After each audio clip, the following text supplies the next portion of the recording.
Listo, bueno, buenos días para todos. Mi nombre es Santiago Ángel, residente entonces de tercer año de neurocirugía. Como es usual, entonces los martes tenemos nuestra reunión semanal de columna.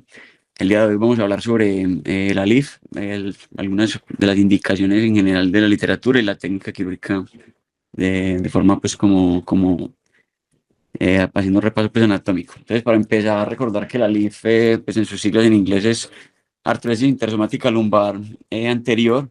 Pues, digamos que contrapuesto con el resto de las otras técnicas de fusión lateral y fusión posterior, va a tener una serie de ventajas, indicaciones a lo largo pues como de la literatura, y pues de la idea es tratar de describir estas características dadas de la anatomía y la técnica quirúrgica.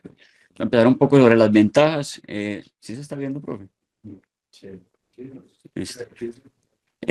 Pues primero la posición del paciente. Obviamente este facilita al anestesiólogo, hay menos riesgo en la posición, comparamos pues con los abordajes posteriores en prono y los laterales. Es mínimamente invasivo por naturaleza, al ser un abordaje que preserva la musculatura, no va a lesionar los elementos posteriores. Tiene menor riesgo de lesiones radiculares, ya que no hay pues movilización directa del saco tecal ni las raíces. Va a permitir la realización de disectomías amplias bajo visión directa, a su vez permitiendo la liberación del ligamento longitudinal anterior, lo que va a ser el principal limitante de la lordosis, lo que va a permitir el uso de implantes más grandes e hiperlordóticos. Tiene el mismo potencial de descompresión directa que el resto de abordajes intersomáticos, y tiene unas tasas muy bajas de infección, hasta 50 veces menos que los abordajes posteriores, con unas tasas muy altas de fusión, casi tan altas como el 100%.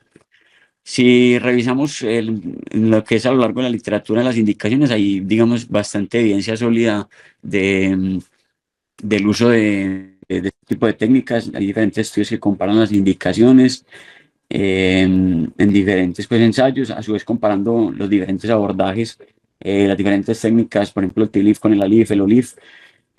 Digamos que no es la idea revisar toda esta evidencia. Sin embargo, si uno de todo esto que se revisa, digamos que uno puede sacar estas 5 grandes indicaciones. Entonces, la enfermedad discal degenerativa con o sin estabilidad y cambios MODIC, idealmente cambios MODIC 1, MODIC 2. La indicación más fuerte a lo largo de la literatura, digamos que una de las que tiene mayor peso, va a ser la espondilolistesis de ísmica o degenerativa, específicamente hasta los grado 2. La pérdida de la lordosis segmentaria y las deformidades del adulto, como las alineaciones en el plano coronal o sagital, son ideales para corrección por este tipo de abordaje. A su vez, como los abordajes posteriores fallidos, como son los pacientes con tasas de pseudoartrosis y enfermedad de segmento adyacente. Ya, digamos, habiendo descrito un poco sobre las indicaciones, las cuales serían pues, las contraindicaciones, básicamente se basan por donde se va a abordar el paciente. Entonces, en relación con la pared abdominal, básicamente tenemos lo que son cualquier tipo de hernia, ¿cierto? Ya que se hayan corregido desde el punto de vista pues, por los cirujanos generales, algunas cirugías plásticas, como abdominoplastia, algunas ostomías. La presencia de cirugía espinal previa no es una contraindicación realmente absoluta. Vamos a ver que en el espacio de 5S1 es posible abordar este espacio por los dos lados, por lo que si se abordó por un lado, podría uno tener el otro lado como de rescate. Sin embargo, en algunos casos hay que pues, como tener esta consideración. En cuanto al retroperitoneo, digamos que básicamente habla sobre el corredor quirúrgico en relación pues como a lo que nos vamos a encontrar al momento del abordaje. Entonces, pacientes con enfermedad o patología vascular a este nivel, por ejemplo, presencia de aneurismas de la aorta o las arterias ilíacas, enfermedad aterosclerótica severa, es importante hacer la palpación de pulsos en la evaluación preoperatoria de estos pacientes. Historias de pacientes con radiación pélvica, por ejemplo, pacientes con cáncer colorectal, cirugía vascular de esa endovascular abierta, para hacer, por ejemplo, stents de las arterias ilíacas. Algunos stents que se inflan con balón, que digamos que es una contraindicación completa para la retracción de estas arterias por el riesgo de oclusión de estos vasos. Pero hay algunos otros stents como stents autoexpandibles que en teoría se podrían utilizar, habría que discutirlo pues como en relación con los cirujanos vasculares propiamente. Las infecciones o la osteomielitis pues, del sitio a abordar, obviamente sería una contraindicación, y ya algunas variantes anatómicas que más que contraindicación, digamos que hay que tenerlas presentes, ¿cierto? Como algunas variantes vasculares, como vamos a ver más adelante. Esto es algo que tomé pues, de la literatura, es una frase que me pareció interesante. Cuanto más se minimice el abordaje quirúrgico, más cuidadosa debe ser la planificación preoperatoria para optimizar estas condiciones de forma intraoperatoria. Entonces, en esta relación, esta búsqueda de cómo optimizar las condiciones preoperatorias, o cómo es el planeamiento, tenemos este estudio del 2012 que busca en angiotomografía evaluar lo que llaman el concepto de la ventana vascular, se evalúa en el disco L4, L5, en el disco S1, teniendo en cuenta la confluencia de los vasos venosos ilíacos a nivel del L4, L5 y el límite lateral del disco. Usualmente este nivel, vamos a ver que el disco se aborda por el lado izquierdo y a nivel del L5, S1 el margen va a ser más amplio. A este nivel hay una variabilidad de anatomía vascular que es significativa. En general, la disposición usual anatómica va a ser con la arteria ilíaca al lado derecho y la vena al lado izquierdo, aunque como podemos ver acá en la imagen, hay otras disposiciones anatómicas como vena-vena o arteria-arteria. Y a su vez, en cuanto al margen, qué tan estrecho es el margen de trabajo a nivel del disco L5-S1, tenemos margen de trabajo estrecho, medianos, amplios y con variantes vasculares que pueden atravesar este nivel. Si consideramos otro tipo de imágenes preoperatorias, se hace énfasis en la resonancia, específicamente en los cortes axial y sagital. Acá la idea va a ser analizar bien la anatomía vascular, el grado de estenosis foraminal y central, el psoas, nivel de bifurcación de los vasos y su lateralidad y el plano graso que existe entre estos vasos y el disco subyacente. Acá vemos entonces a la imagen a la izquierda una imagen sagital, observando claramente un paciente con una estenosis foraminal severa L4, L5, y vemos las diferentes proyecciones en comparación con el corte axial y el sagital en relación al nivel de disco en los diferentes segmentos, L4, L5, L3, L4 y L5, S1. Vemos que a nivel de L3, L4 en esta imagen de la derecha está la vena cava inferior, sería digamos una contraindicación abordarla a este nivel. Por esta disposición anatómica, en la imagen en la B, vemos que hay un corredor anatómico por esta ventana vascular a nivel del L4 y L5 que permitiría el abordaje de este segmento. En la imagen C vemos que la disposición del disco L5-S1 permite un buen abordaje, pero a diferencia del disco del B, de la imagen B, en la imagen D vemos como la vena ilíaca común ocupa completamente la porción del disco en su porción, digamos, ventral, entonces lo que limita el abordaje a este nivel. Entonces, en relación a esto, traigo este artículo publicado en Columna, en la revista Columna 2023, tomó, digamos, 200 resonancias de pacientes de columna lumbosacra en el T2 y traté de evaluar unas características, digamos, radiológicas en relación como a la planeación de estos abordajes. Entonces, lo primero que evaluó fue la distancia interiliaca, la presencia de tejido graso en este plano vascular subyacente y la morfología vascular.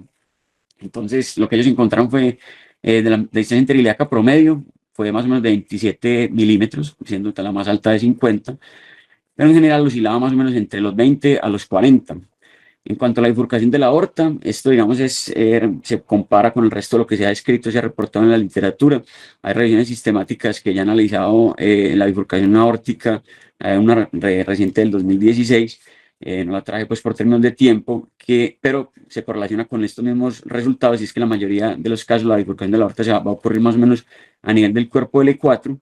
Vemos que esto tiene una variabilidad entre hombres y mujeres. En general, para este estudio de Brasil fue muy similar en ambos grupos, en ambos géneros. La bifurcación en la mayoría de los casos va a ser a nivel del E4. Cuanto a la relación de la confluencia de las ilíacas, se dice que la aorta confluye más o menos dos segmentos por encima de la confluencia de los vasos venosos. Entonces, en general, este va a ocurrir más o menos a nivel del E4, L5, el cuerpo L5. Para este estudio propiamente fue también el cuerpo L4, pero a lo largo de la literatura, digamos que lo más común encontrar es el E4, L5. Si vemos esta comparación en relación con género, también es relativamente similar. En mujeres tiende a haber una relación un poco más cefálica, la confluencia venosa, mientras que en los hombres tiende a ser un poco más caudal. En cuanto a la presencia de tejido adiposo adyacente al vaso a nivel del disco, esto se relaciona principalmente con la capacidad intraoperatoria luego de yo poder manipular el vaso. Esto se han hecho pues también clasificaciones. En general la morfología ovalada tiende a ser de más segura de movilizar de forma intraoperatoria que la morfología plana. Y aquí lo vemos en esta tabla en la relación que tiene entonces la presencia de tejido adiposo en relación con la morfología. La morfología ovalada tiene más porcentaje de presencia de tejido adiposo, lo que permite un plano de disección que va a permitir desecar y separar estas estructuras vasculares al momento de la disección. Y aquí vemos la distribución entre hombres y mujeres, siendo para este estudio más alta la distribución de tejido adiposo en estos vasos en los hombres. Ya pasando entonces a la parte anatómica, recordar que pues digamos que lo primero a recordar esta es una aorta que ingresa a través de la cavidad abdominal. Entonces recordemos que hay diferentes capas en el abdomen, de las diferentes estructuras donde la veamos, ¿cierto? Si estamos en la línea media o en la porción anterolateral en general, entonces para recordar tenemos piel, tejido celular subcutáneo, aquí está compuesto dos fases importantes a tener en cuenta. La fascia de Camper, que es una fascia, una capa grasa, la fascia de Scarpa, que es la más membranosa. Posterior a esto nos vamos a encontrar entonces la fascia más superficial, dependiendo de dónde estemos ubicados, como vamos a ver más adelante, esto va a variar. pero en general si estamos ubicados, por ejemplo, acá donde vemos en el diagrama, en la pared anterolateral, vamos a tener luego de esto lo que es el oblicuo externo. Posteriormente tenemos una fascia intermedia, oblicuo interno, luego una fascia profunda, el músculo transverso, luego la fascia transversalis, que esta vamos a ver que va a tener una estrecha relación con lo que es la grasa extraperitoneal y el peritoneo parietal. En general, la diferencia entre estos es difícil de hacerla de forma intraoperatoria, y más la mayoría de las veces se comportan como un tejido único que va a ser algo delgado. Entonces, para recordar algo sobre la anatomía muscular de la cavidad abdominal, tenemos en el primer lugar entonces el músculo oblicuo externo. Vamos a ver que este se va a insertar, se va a originar de las últimas costillas, va a insertarse a lo que es la sínfisis del pubis, la cresta ilíaca y parte de lo que va a conformar el ligamento inguinal. Recordemos que las fibras del oblicuo externo van a tener un curso que va desde lateral a medial y de arriba hacia abajo, ¿cierto? Hacen la referencia como meterse las manos a los bolsillos. Esta en relación con el resto de los músculos de la cavidad abdominal van a tener una función de contención de las vísceras abdominales y dan el sostén, digamos que a un área que no, tiene no está rodeada pues, de estructuras óseas. Siguiente músculo, en el siguiente plano va a ser el oblicuo interno. Las fibras van a ir al contrario de las del oblicuo externo. Entonces van a originarse más o menos de la cresta ilíaca, de las últimas costillas, a insertarse, a ir a formar lo que es la aponeurosis, que va a formar la línea alba, los diferentes tejidos conectivos, como vamos a ver, dependiendo de dónde estemos ubicados, y por encima o por debajo del ombligo, vamos a formar entonces lo que es la línea arcuada o no, que ya la vamos a ver más adelante. Estas entonces, como ya ha mencionado, las fibras van a ir en una dirección contra las del oblicuo externo, y van a cumplir la misma función que el resto de los músculos del abdomen, y es la contención de estas vísceras abdominales. Posteriormente, entonces, en un plano mucho más profundo, como vemos acá en la imagen de la mitad de la derecha, vamos a tener el músculo transverso. Las fibras de este músculo tienen una disposición, como se lleva su nombre, de forma transversa. Se van a originar entonces de lo que es la fascia toracolumbar y a insertarse a lo que es la línea alba, la aponeurosis, pues, de la línea media, a su vez a la sínfisis del pubis y el ligamento inguinal. Hay que recordar parte de la vasculatura de la pared abdominal, entonces va a estar dada principalmente por los vasos epigástricos. Recordemos que tenemos vasos epigástricos inferiores y superiores. Los superiores provienen de la arteria mamaria interna, mientras que los inferiores son ramas de la arteria ilíaca externa. Estos van a conformar una red anastomótica con otras ramas como intercostales, subcostales y ramas lumbares. Y digamos que la vasculatura de la pared abdominal es relativamente con una red anastomótica adecuada. En general no trata de preservar estos vasos, pero dado el caso de que se van a ligar, pues digamos que no habría riesgo por el alto vascular, pues, a nivel de anastomosis que hay. En general, si se ligan, sí hay un mayor índice de atrofia muscular, y por eso siempre que va a dar pues principalmente la inervación a la pared inferior del abdomen. Estos se van a acompañar a su vez de los nervios epigástricos, de los vasos epigástricos, como habíamos visto entonces. Esta imagen es una imagen, digamos, muy importante entender, específicamente cuando hablamos de este tipo de abordajes retroperitoneales, y es la configuración de la pared abdominal anatómica dependiendo de dónde estemos ubicados, si por encima o por debajo de la línea arcuata. Entonces, por encima de la línea arcuata, que es más o menos a nivel del ombligo, la configuración anatómica clásica va a ser esta, en donde característicamente vamos a tener dos fascias, una fascia anterior y una fascia posterior. La fascia posterior dada entonces por una hoja que va, el oblicuo externo, entonces, interno, perdón, se va a dividir en dos hojas, una hoja anterior y una hoja posterior. La hoja posterior, a su vez, acompañada con una fascia del músculo transverso, va a configurar lo que es la hoja posterior de las fascias. Una vez incidida estas, vamos a encontrar lo que es entonces la fascia transversalis, el peritoneo parietal y la grasa extraperitoneal. Esto es lo que es por encima del ombligo, por encima de la línea arcuata. Por debajo de la línea arcuata va a ser a su vez entonces mucho más fácil, ya que no existe una fascia posterior, digamos que no existe esta configuración anatómica en donde el oblicuo se divide en las diferentes hojas a configurar una hoja de fascia posterior, sino que todos los músculos van a formar un tendón conjunto y van a formar únicamente una fascia anterior. Entonces, al momento de nosotros incidir, ya sea en la línea alba o lateral, a la línea semilunar, que sería el borde lateral de los músculos rectos, vamos a encontrar de forma inmediata lo que es la fascia transversalis, el peritoneo y la grasa extraperitoneal, lo que digamos va a hacer mucho más fácil la disección a nivel extraperitoneal, pero con también el riesgo de lesionar el peritoneo de forma inadvertida. Entonces, esta imagen es muy importante tenerla presente, ya la vamos a explicar con mayor detalle. Sería una imagen de un preparado pues, anatómico cadavérico, donde vemos la línea o la flecha blanca señala lo que es la cavidad intraperitoneal o intraabdominal. Vemos la relación que hay entre las diferentes hojas anteriores y posteriores a nivel de la parte superior por encima de la línea arcuata. y la relación que tiene esta con el recto abdominal. Si estamos por encima de la línea arqueada, entonces si replegamos el recto vamos a encontrar la hoja posterior, mientras si estamos por debajo de esta vamos a encontrarnos inmediatamente lo que haría sería la fascia transversalis. Esta sería más o menos la disección anatómica que nosotros querríamos buscar, ¿cierto? Obviamente esto no se va a conseguir en cirugía, es un preparado anatómico. Lo que uno busca entonces siempre es hacer esta disección extraperitoneal, buscando, yendo siempre hacia lateral, a ir a buscar lo que sería el lateroperitoneo, para luego entrar a lo que es el retroperitoneo a través de estas diferentes estructuras. Entonces acá es donde vemos en este preparado anatómico lo que les explicaba de la línea arcuata.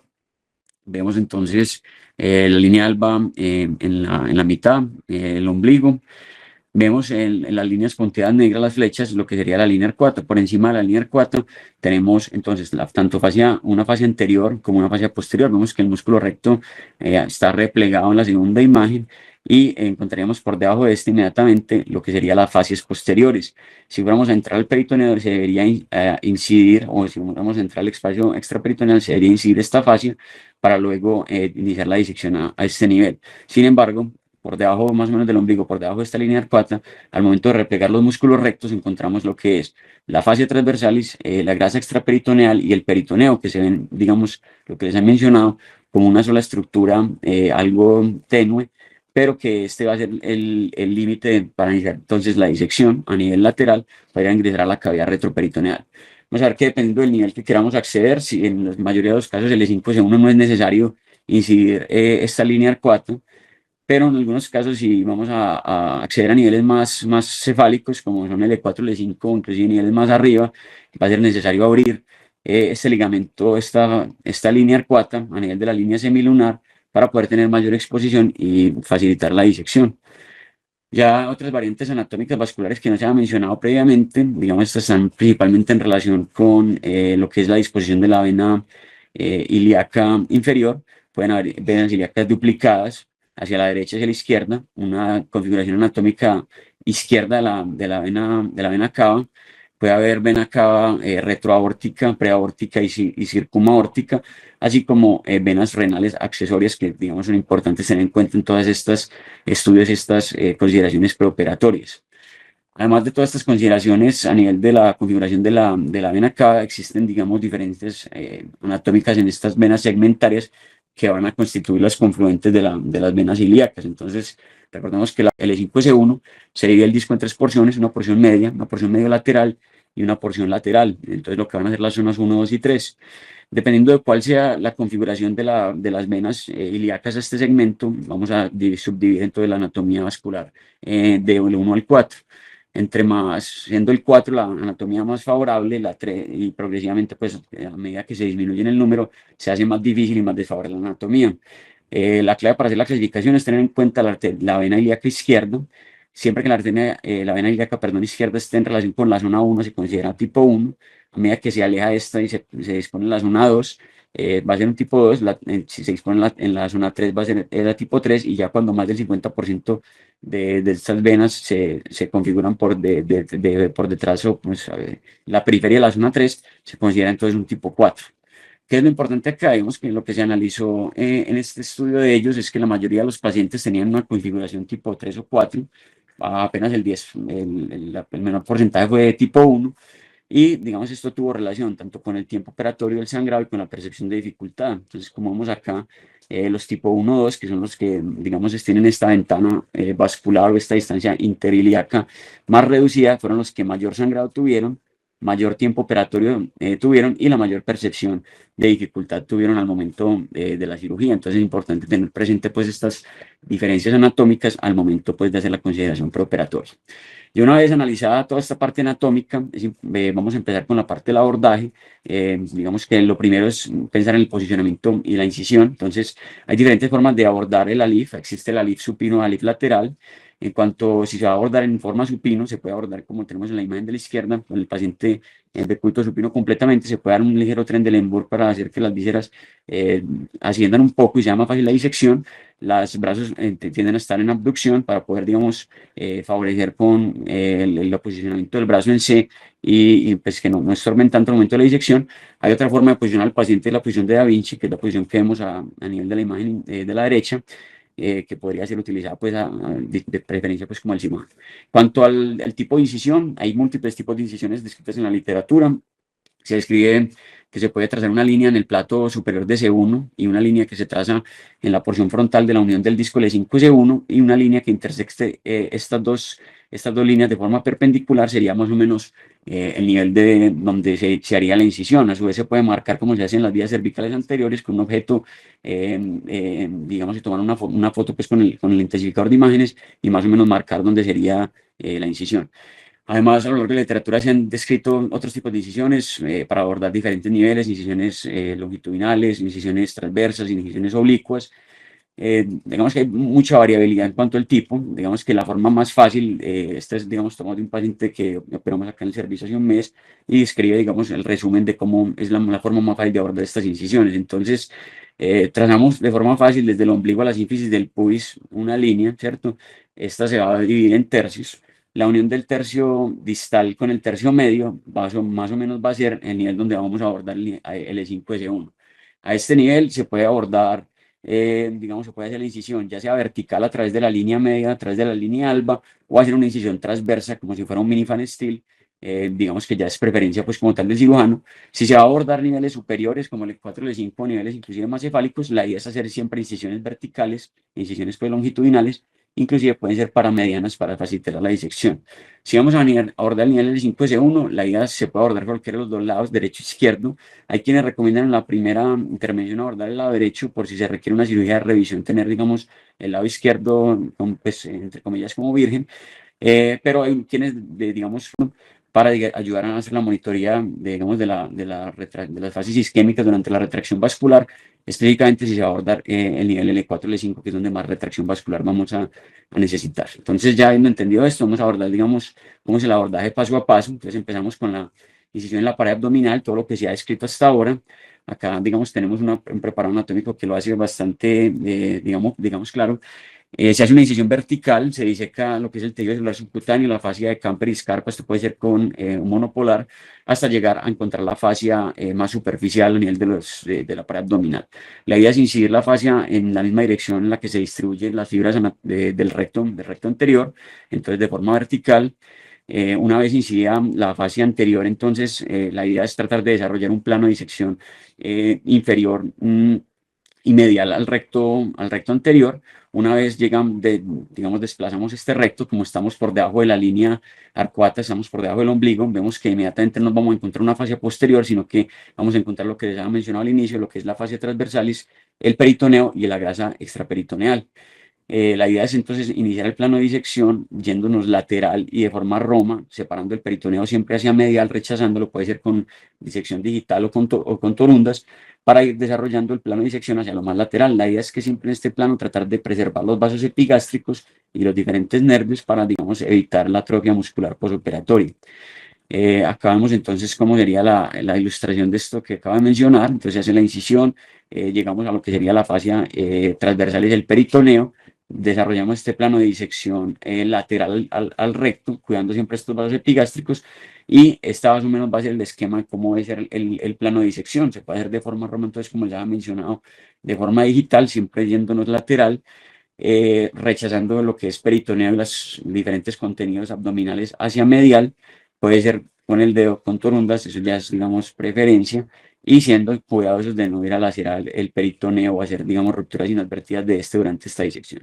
En caso de que se rompa el peritoneo en este momento, la idea es repararlo, puede ser con un Bicril 2.0, tratando de hacer un cierre hermético para evitar el riesgo de hernias posoperatorias. Ya una vez disecamos esta porción inicial de la pared anterior, vamos a llegar a lo que es el espacio lateroperitoneal y retroperitoneal.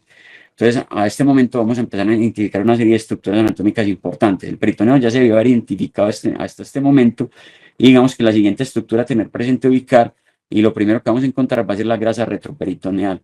La grasa retroperitoneal se puede distinguir de forma más fácil del resto de la grasa extraperitoneal a nivel de la pared anterior, porque esta va a ser más oscura, tiene una configuración de los lobulillos, digamos, de grasa mucho más grandes, y característicamente va a ser como de color más pardo. La clave, uno más o menos sabe dónde se va a encontrar la grasa retroperitoneal cuando pasa la línea semilunar, que va a ser el borde más lateral de los rectos abdominales. Una vez encontramos la grasa retroperitoneal, si continuamos la disección lateral de forma Roma, disecando el peritoneo entonces siempre hacia medial, vamos a encontrar de primero lo que es el psoas. El psoas en general uno tiende a verlo acompañado con el nervio genitofemoral. Es muy importante tratar de preservarlo, ya que este va a dar la parte sensitiva a lo que son los genitales en hombres, parte de la inervación cremaster, y en mujeres al labio mayor. A su vez, de gran parte de la porción de la sensibilidad de la parte lateral del muslo.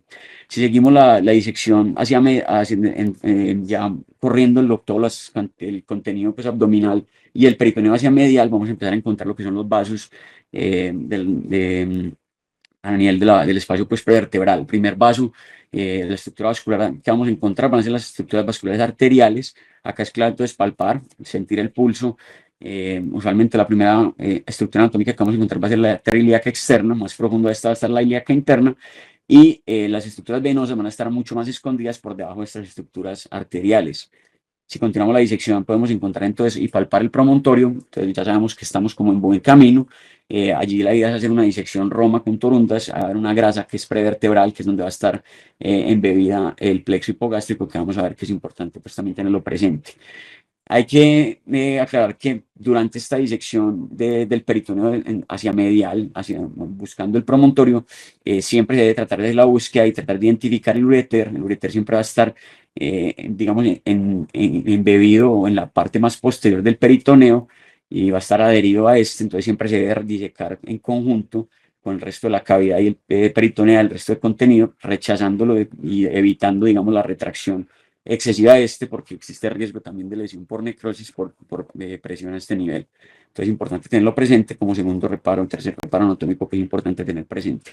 Queríamos cómo sería una vista en cirugía, tomada ya después de hacer la disección más medial, luego de haber pasado el psoas, vemos que el uréter va a estar adherido completamente a la parte peritoneal, y si se rechaza aún más vamos a encontrar lo que sería el promontorio, ya el espacio prevertebral y las diferentes estructuras vasculares. Entonces ya entramos a lo que es el espacio prevertebral. Acá las estructuras importantes a tener presente a ser todas las estructuras vasculares y el espacio, el plexo hipogástrico superior. El plexo hipogástrico superior es importante tenerlo presente porque se debe evitar, digamos, el uso de cualquier tipo de electrocauteria monopolar a este nivel, específicamente si está operando hombres, por el riesgo de eyaculación retrógrada.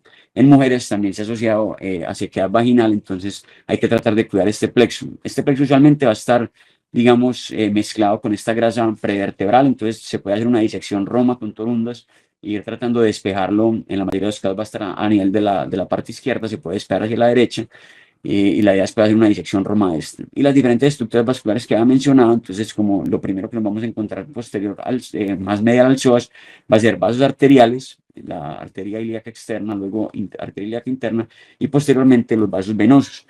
En los vasos venosos, digamos que es muy importante siempre, digamos, identificar los vasos sacros medios, y si vamos a abordar niveles más cefálicos, siempre tener, digamos, presente lo que es la vena lumbar ascendente y la vena iliolumbar.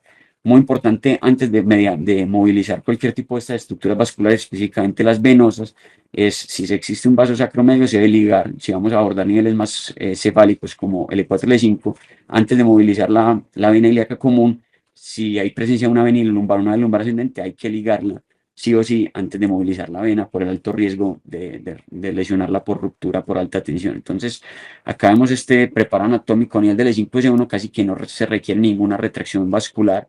En algunos casos simplemente, digamos, liberarla un poco luego de haber ligado los vasos sacros medios, se puede despegar buscando ese plano graso, y luego, pues cuando se ponen las valvas, ya nos permite la disectomía y la artrodesis. Pero en el E4 L5 casi que es obligatoria la movilización de los vasos, ahí obviamente configuraciones anatómicas que tienen disposiciones vasculares favorables que no requieren mayor disección o mayor retracción vascular, pero en la mayoría de los casos es necesario retraer los vasos hacia la derecha. Acá vemos en el ejemplo, en esta imagen, en la última a la derecha, en el asterisco sería una vena iliolumbar, y cómo la retracción de estos vasos hacia la derecha genera alta tensión sobre la vena iliolumbar. Si se rompe de forma inadvertida, produce un sangrado que es de muy difícil control y con volúmenes muy importantes. En caso de que haya un accidente vascular a este nivel, lo que recomiendan es hacer un reparo primario. En la mayoría de los casos, si la lesión es puntiforme con una torunda y presión y paciencia, eso para. Pero si el roto es un poquito más grande, en general se requiere una rafia primaria, ya sea con un Prolene 6 o a 4 ceros. Ya una vez ubicado todos estos reparos, estamos en el espacio prevertebral, hicimos una disección del espacio del promontorio, tenemos identificado el disco, es en este punto donde se ubican los diferentes retractores. Entonces tenemos diferentes retractores, hay diferentes marcas. La idea es utilizar valvas que permitan la disección hasta la profundidad pues, que sea pues, necesario. Sabemos que este es un lugar que en la mayoría de los pacientes requiere de una profundidad considerable. Si se está operando pacientes obesos, es aún mayor, y la limitación principal va a ser la visualización. Entonces, se requieren sistemas que tengan integración de sistemas de luz para poder, digamos, favorecer la visualización. Entonces, a nivel del E5-S1, la mayoría de las veces vamos a ver que el disco va a estar por debajo de la bifurcación de los grandes vasos, como habíamos mencionado en todo lo que he mencionado pues, previamente. Claves acá es siempre ligar los vasos sacros medios antes de hacer la movilización y antes de hacer la disectomía. Esta sería más o menos la imagen quirúrgica que tenemos luego de haber ubicado los retractores o las diferentes valvas. Recomiendan entonces en general ubicar primero la valva que está hacia a la pared lateral, lo que es la pared abdominal, ¿cierto? Tratando de rechazar pues como las estructuras arteriales primero, luego la valva, perdón, craneal, y por último la valva que va a separar las estructuras vasculares venosas. En el E4, L5 y niveles superiores, digamos que ya siempre se debe hacer una retracción de las estructuras vasculares hacia la derecha. Acá, como todo lo que he mencionado, siempre que existan vasos segmentarios lumbares o una venila lumbar se debe ligar antes de hacer la retracción de estos vasos. Y esta más o menos sería la conformación de las valvas. Esta sería una vista intraoperatoria de cómo serían estas diferentes valvas. Entonces, la disposición de las valvas va a ser las mismas. Una valva separando hacia la pared lateral, una hacia la medial con el contenido peritoneal y una valva hacia arriba, separando entonces el resto de estas estructuras vasculares. Y una vez hicimos la posición de las valvas, se hace la disectomía de la artrodesis. Claves acá, siempre poner un marcador, tomar foto en API lateral, primero para identificar que sí estemos efectivamente en la línea media. Esto también para evitar, digamos, el riesgo siempre se debe estar pues en la línea media, confirmar el nivel lateral.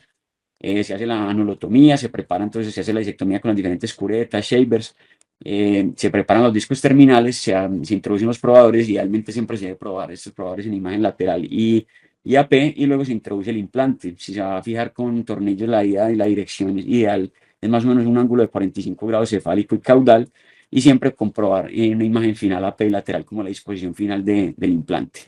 El cierre final, ¿cómo debe ser? Siempre antes de retirar las valvas se recomienda una revisión general de toda la cavidad, buscar lesiones inadvertidas de tanto los órganos, el peritoneo, las diferentes estructuras vasculares, ir haciendo un retiro progresivo de las valvas. Se recomienda hacerlo en un orden contrario como se pusieron, para ir haciendo progresivamente hemostasia. En general se pueden utilizar materiales hemostáticos a este nivel, gel foam, gel, y siendo pues como muy cuidadoso específicamente con el sangrado a este nivel. Por último, se hace un cierre. Lo único que se debe cerrar en estos casos, como son niveles, ya había mencionado, por debajo de la línea arcuada, el único fascia que se debe cerrar es la fascia anterior. Esta idealmente se debe hacer de forma continua, y lo que recomiendan los cirujanos generales en general es hacer cierre con PDS, eh, digamos, para evitar el riesgo de hernias posoperatorias. Luego se cierra el resto de estructuras como el tejido solar subcutáneo y la piel de forma estándar. Y, digamos, antes de esto también sería un momento, pues antes de haber cerrado la fascia, de revisar si hay alguna lesión del peritoneo y cerrarla previo al cierre. Este artículo es tomado del Journal de European Spine Journal del 2022, y básicamente nos compara las diferencias anatómicas y técnicas de hacer el ALIF en una posición lateral comparado con la posición supina.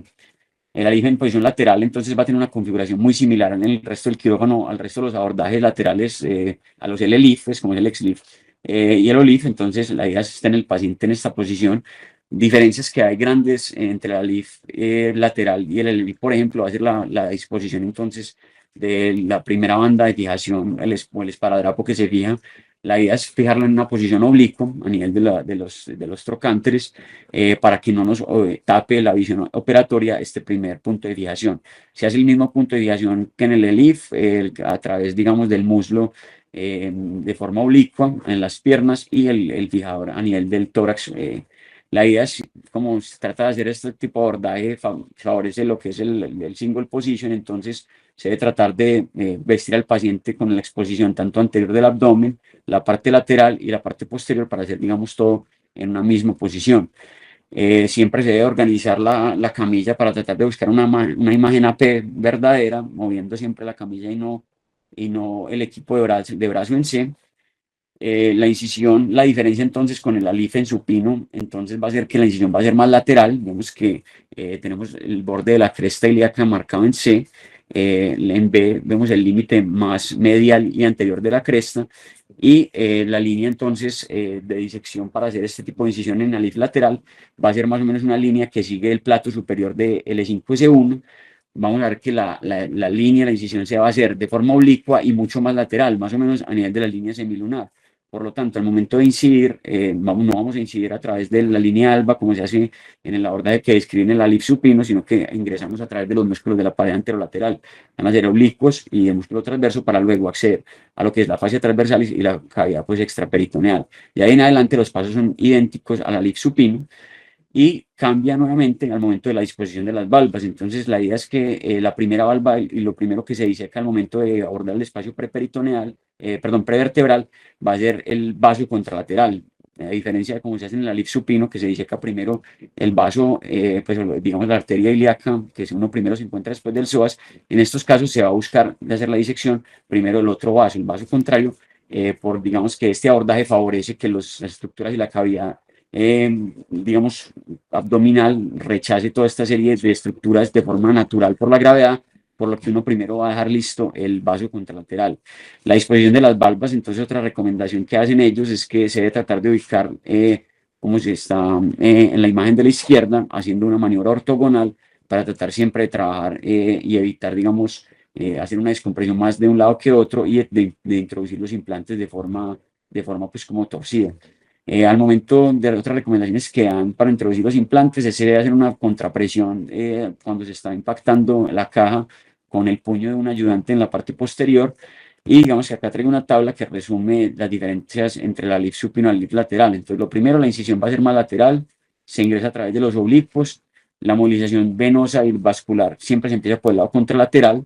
Para el caso de la arteria que queda más superior, como esta va a tender a caer por natural, pues por la gravedad, se puede utilizar un pin, fijarlo al cuerpo del L5 para evitar que este caiga durante la preparación de los platillos y la introducción del injerto. Siempre se debe tomar y verificar que estemos en la línea media, en estos casos en la lif lateral, sí que es cierto, y lo que les he mencionado, hay una tendencia a impactar el injerto, las cajas hacia el lado contralateral o hacer más descompresión del otro lado por, digamos, la posición en la que uno trabaja. Entonces siempre se debe utilizar las maniobras ortogonales para tratar de contrarrestar este efecto. Y finalmente traigo unos artículos en cuanto a si existe algunas diferencias en la literatura en cuanto al uso de los cirujanos de acceso, cirujanos vasculares de acceso en este tipo de abordaje. Entonces, este es un artículo tomado de Spain en el 2017, una revisión sistemática y metaanálisis. Tomó 58 estudios, 1028 pacientes, comparando las complicaciones tanto intraoperatorias como posoperatorias, con y sin el cirujano vascular de acceso. Aquí vemos la primera gráfica, vemos que la presencia de complicaciones en lesiones arteriales, eyaculación retrógrada e ilio, eran más frecuentes cuando se utilizaba un abordaje, un cirujano de acceso. Entonces, si estamos pensando en riesgo de lesiones arteriales, eyaculación retrógrada e ilio, en general favorece no utilizar cirujano de acceso. ¿Qué cambia cuando se utiliza cirujano de acceso? Hay menor riesgo de lesión peritoneal y de lesión neurológica, pero las complicaciones intraoperatorias, como vemos acá, cruzar el 1, son completamente similares, o sea, no hay diferencias como tal en términos de complicaciones intraoperatorias de usar o no cirujano de acceso.